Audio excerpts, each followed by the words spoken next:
Ibu bapa, saudara-saudari yang saya kasihi dalam Tuhan, marilah kita mengambil waktu sejenak untuk bersama-sama merenungkan Injil yang diperdengarkan kepada kita pada hari ini.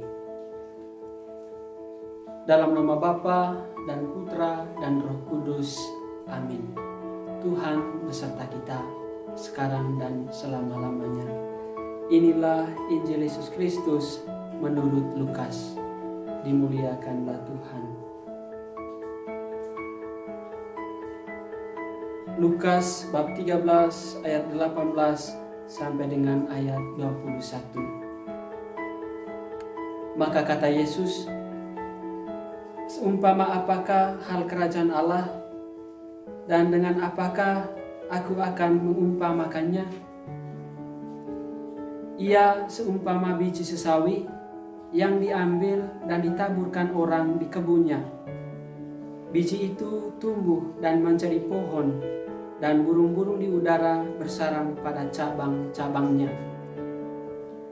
Dan ia berkata lagi, dengan apakah aku akan mengumpamakan kerajaan Allah? Ia seumpama ragi yang diambil seorang perempuan dan diadukan ke dalam tepung terigu 3 sukat sampai khamir seluruhnya.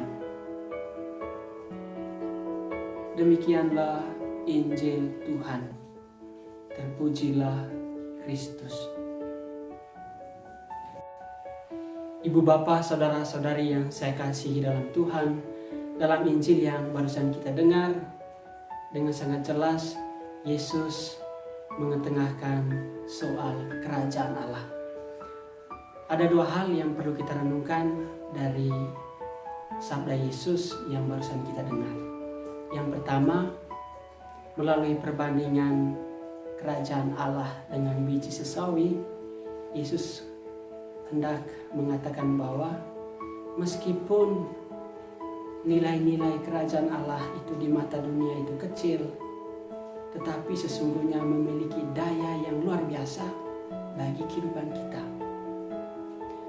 Memberikan penopang, memberikan daya yang menghidupkan, bahkan menyelamatkan hidup kita di dunia ini. Nilai-nilai kerajaan Allah adalah jaminan bagi kehidupan kita dan bagi keselamatan kita. Layaknya seperti seekor burung yang mendapatkan kenyamanan, mendapatkan penopang hidupnya di atas dahan biji sesawi yang sudah bertumbuh menjadi besar.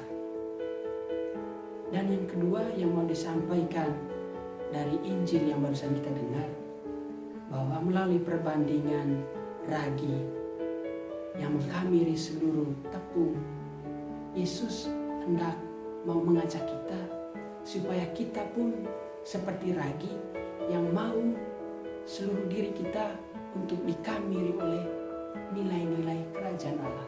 Artinya supaya kita hidup menurut nilai-nilai kerajaan Allah. Kita sungguh-sungguh dipengaruhi oleh nilai-nilai kerajaan Allah itu sendiri.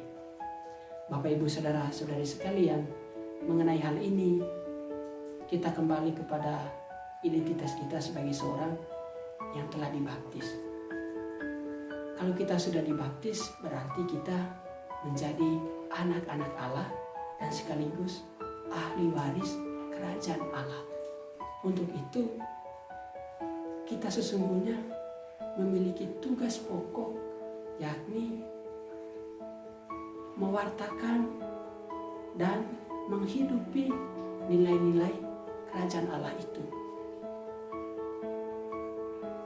Semoga Bapak Ibu saudara-saudari sekalian kembali sadar bahwa kita memiliki tugas yang pokok ini. Marilah kita hidup berdasarkan nilai-nilai kerajaan Allah, nilai-nilai yang dimaksud tentunya nilai-nilai dari semua sabda yang disampaikan oleh Yesus dalam kitab suci. Semoga rahmat Tuhan menyertai kita. Amin. Dalam nama Bapa dan Putra dan Roh Kudus. Amin.